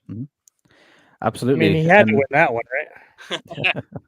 Yeah, I think Wembley might have fallen down a lot sooner than it did. I mean, remember with the screw job in Montreal? I don't think you need to win in your home country, do you? Let's not speak about that too loudly. WrestleMania is on Peacock, Joe. All right, well that's cool. It is, I got yes. Peacock. I can watch that. Hell yeah. What does WrestleMania cost like for us, like in the US? Does it cost like, I think it's included in your subscription. That's it? So whatever Peacock is, $11.99 or something like that. Yeah, $8.99, $10.99. Yeah. It used to be when we were kids growing up, I was trying to convince my parents to get the wrestling pay-per-views. They were like $49.99, and that was in the early 2000s when that was money. Yeah. My parents were like, "Fuck no, you can't get that." Yeah, exactly. They're like, "Yeah, you can watch the rerun afterwards." Yeah, they're like, "We'll take you to Blockbuster next week and go. You can watch it then," which was that was a huge thing for us too. I think in the UK, talking about your childhood and it costing $49.99, I don't think it's ever cost any more than $19.99 in the UK. Wow, that's crazy. Yeah. That's awesome. So you probably had a lot more opportunities to watch like the pay-per-views and stuff growing up. Yeah. I mean, is it like soccer or football, like maybe rugby and then wrestling, or like what's the sports? I don't think rugby is as well supported in the UK as you might believe it to be. I would even go as far to say that wrestling might be a little bit more popular than football or soccer. Whoa. You have to think there are people that like wrestling that don't like football.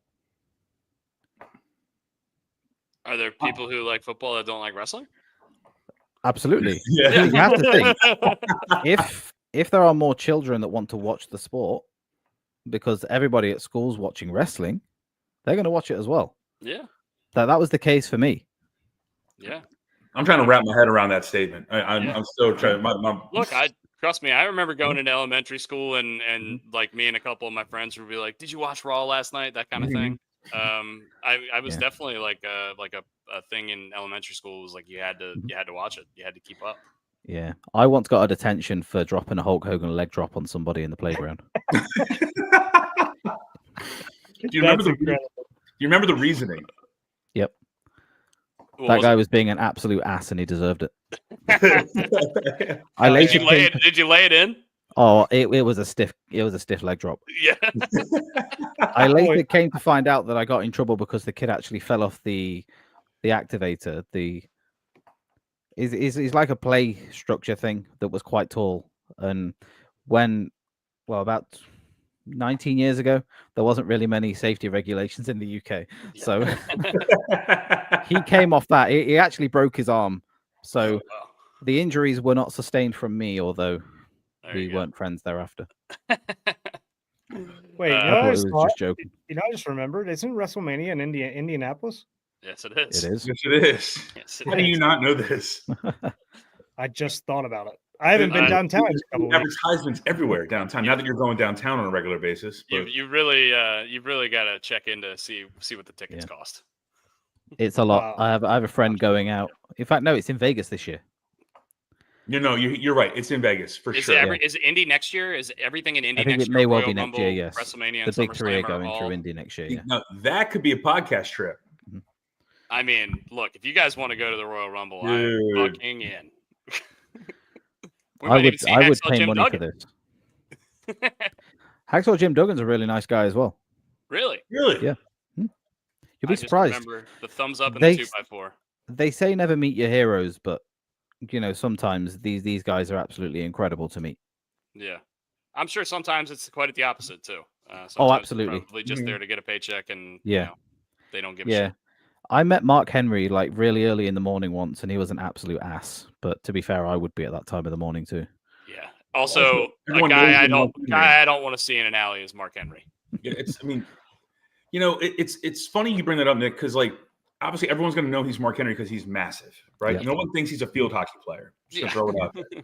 So I was for 2 days I was with a guy in Deep Creek Lake who was 7'1". Yep. And no matter where we went, Mhm. do you play basketball? Do you play basketball? Do you play? Yeah. If someone asked me that shit over and over and over, I wouldn't want to fucking talk to anybody. Yeah. And I would not have the personality I have because I'm getting asked the same fucking question over and over and over again. So I actually understand through the lens of my friends. Yeah. Yeah. And that's just 2 days of it. I mean, that guy lives that every day. Mm-hmm. Every day, everywhere he goes. We're just going to buy. I just ate $100,000. Go and buy a candy bar. You know, he gets it. Hey, did you play basketball? No, actually, I'm a shepherd. Like, leave me the fuck alone. Like, I'm a shepherd. I heard sheep. Right. Where? Baltimore. Oh, okay, cool. I can tell you, those sheep are running the hell away from that guy. All right, so Nick, go ahead and fire away with your draft. You had 5 picks. Go. So, am I allowed to take a tag team, or does that count as 2? Yeah, go ahead. Well, that's fine. The Road Warriors. Yeah. Okay. They were another big part of my childhood, and they were absolutely incredible. I just love that they came to the ring in football gear. That's probably why I like football now. They're the ones that had the spikes that came off. Yeah. The Legion of And I Yeah. think one of them's named The Legion of Larinaga, Doom. and I think his son Yeah. played at Ohio State for the Rams. Hawk and Animal. Yep. You've heard about my Vader pick, my Bam Bam Bigelow pick. Mm-hmm. Terry Funk, you heard about Randy Orton. Yeah. Mm-hmm. He was high on my list that didn't get taken. Yeah. Him and Edge. Randy Orton is a name that doesn't get thrown around enough in this kind of conversation. Well, He's because one of it's the- generic. He's one of the longest tenured active superstars in the WWE. I think he's got to be the longest, right? Him He's or getting Cena? there. He's almost there with Cena. Yeah, I think But there's Cena, about a he's year in there difference. every week. Cena's only there, Yeah. bi-weekly or whatever. The Edge name's a good name as well. Yeah. Mm-hmm. So yeah, there are an incredible amount of names that you could select from. I Did mean, we forget- Jericho, Eddie I was gonna Guerrero, say, Rey did we Mysterio. I was gonna say, did we forget Jericho? Jericho was You did mention him. my favorite for a Mhm. long time. So it was really Yeah. hard for me to not take him over Kurt Angle, but I just Yeah. think Kurt Angle's body of work is better. The name Jeff Jarrett just popped into my head, which was I very. hate that guy. I also had Scott Double J. Steiner pop in my head. Big Yeah. Papa Pump. Mhm. Oh yeah. Yeah. You know- Yeah, dude. I think his biceps exploded one time. Yeah. Well, the amount of stuff they were pumping into them back then, allegedly. Oh yeah. Yeah, they were gassing up. Yeah. All right. So, who do you think of us three had the best draft? Who are you going to be voting for here? That's the. We'll send you off after that. We'll have to I'm take going to all your say time. that Brian had the best mix. Okay. I'm not going to Brian's- go because it's difficult to go 1 for 1 on everything. I enjoyed Dusty's Jeff Hardy selection. Mm-hmm. That's good. That was a good left field pick. That's a nostalgic. It's right field now, by the way. Oh yeah, we're going. I would say Cedric Mullins' center field position. Yeah. Center field. There you go. There's a rare baseball reference for Yeah, the yeah. international. There you go. I Yeah. like it. I like it. But Brooks, I mean, a good Undertaker pick. I like that. Triple H, Andre the Giant is one that doesn't really get respected enough. I think people think he's just a big guy, but no, what he did revolutionized wrestling by bringing ice to it. Yeah. So yeah, Mankind, another good pick from Brian. But I do have to say it's Brian's team for me. Yeah. I think honestly, I'm looking at the teams. I This is gonna kind be of a agree close with you. week. I think Brian's is Yeah. really good. I think all of them are good. Oh yeah. You can't I think really this could be a 3-way tie. Yeah, Yeah. it could be. Mm. We Love will that. see. Yeah. By the way, before we send you off, favorite finishing move ever? Arabian Face Buster. Arabian Facebuster. That was Sabu's finisher. Look He that used, up. I have no idea what the hell that is. he used to put a steel chair underneath his legs and then fly at somebody off the top rope. It was great. Oh, okay. I remember this. Yeah, Yeah. Was it flaming? Also, Now, probably if, sometimes. if it was flaming for Sabu, that would result in very burnt ring pants. And knowing the material Sabu used to wear, no. Now I- barbed wire, maybe. I have a soccer question for you, actually. There, Oh Nick. dear, go on. Okay, I'm not trying to send you off on a tangent. I was doing some light reading on the plane and saw that they're proposing for the World Cup in, I think, 2030, maybe 2032. Yeah, going to 64 teams or 60 some odd teams. Yeah.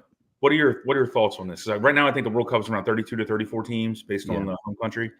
I think if you open it up, it risks diluting the audience. Honestly, oversaturation.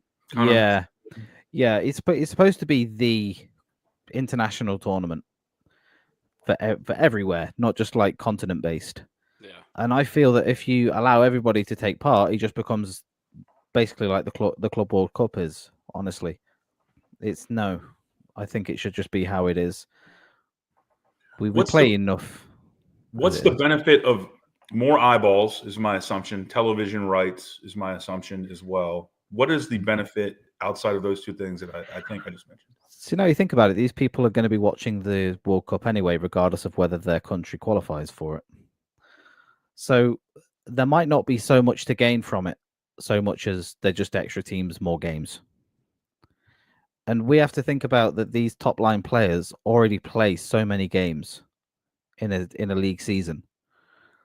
It's like the year Liverpool won their last Premier League, they played over 100 games in their season.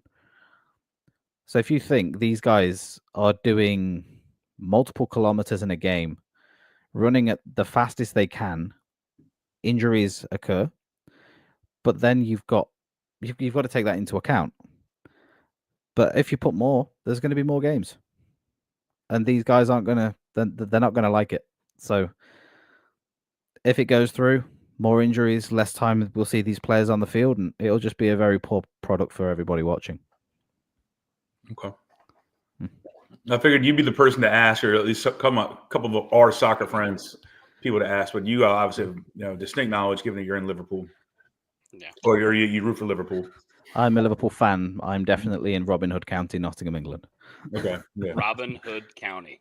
Yeah. I like that. I actually live about 5 minutes away from Sherwood Forest. Oh, that's awesome. Yeah. Pretty wild. I'll be honest with you, I didn't know that was a real place. It's a very real place. I thought it was a made up place in a story. Yeah, he just thought it was. He saw Men in Tights once. I mean, it's great. Yeah, it's so good. Yeah. So good. I mean, I literally saw it yesterday, so I'm hoping that it is real and not a mirage. Yeah. I could be dangerously dehydrated, so I should probably drink water. We're all just in the Matrix right now, anyway. Yeah, exactly. Life is a simulation, and so is Brian. Yeah.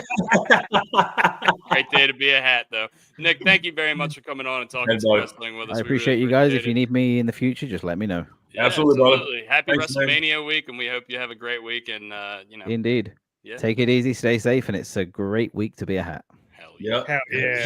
Catch you on Thursday, buddy. Hell yeah. That was our buddy British Raven. Follow him on Twitter, Instagram, wherever you can get his socials. He's awesome. He's an awesome follow, and he's super knowledgeable about a lot of things, especially when it comes to the Ravens. He's a national treasure. He's a treasure, man. Yeah. But yeah, anyway, guys, that was our Tuesday edition of Gary Williams Stole My Lawn Furniture. Thank you guys for joining and always hanging out and supporting us. We really appreciate it. Congratulations again to Roy McIlroy for winning the green jacket. Congratulations to Paige Beckers for being the #1 overall pick in the WNBA draft. And yeah, any more congratulations or any shout outs we got to give? No. Happy National Jackie Robinson Day. Yeah, National Jackie Robinson Day. Happy Jackie Robinson Day, guys. Who's throwing today for the Birds? Do we Uncle Chuck. Uncle Chuck, eh? Uncle Chuck Morton coming in with a nice steaming 8-point-something ERA. Hopefully we can figure that out. Looking for a big game out of Uncle Chuck today. Yeah. He's due. By the way, I've got to share this just real quick before we go off the air, just because I just saw this. I don't know. Requested a trade too, by the way. I don't know that you guys know that Ken Griffey Jr. is a photographer now. Yeah. But this winning picture of Rory McIlroy at Augusta was taken by Ken Griffey Jr. You're kidding. Yeah, there was a lot of really. How awesome is that? There's a couple really good ones that they posted that he took. I mean, the guy is awesome. Crazy. I just That's so good. I saw that and I was like, I gotta say something about that. That's crazy. But anyway, guys, thank you very much for joining and listening and watching every Hold on. week. Who'd you say requested a trade, Brian? Jalen Ramsey has requested a trade, and the Dolphins have given him the ability to go see one. Interesting. This has got something to do. This is right before the draft. You can see here comes a 3rd-round pick for Jalen Ramsey. Yep. Somewhere. All right, boys. You missed out on a cornerback during the draft. You're gonna just go get Jalen Ramsey. Screw it. Yeah, we'll see you guys on Thursday. Hopefully, we'll have a couple more Orioles wins under the belt and some positive stuff to talk about. I know we've talked a little negative about the Orioles, and we're usually the positive guys, but it's been tough. So we're gonna do our best anyway. If possible, I'd like to roll at 10 or 10:30 on Thursday, if that's possible for our viewers and listeners. 10:30, somewhere around there, instead of our normal 11:15. That's fine. Yeah. Fine with me. Not gonna bother me at all. So that means we'll get on at 11 with Brian time. Yep. Derailed. Yeah. All right. right. See you guys. Love you.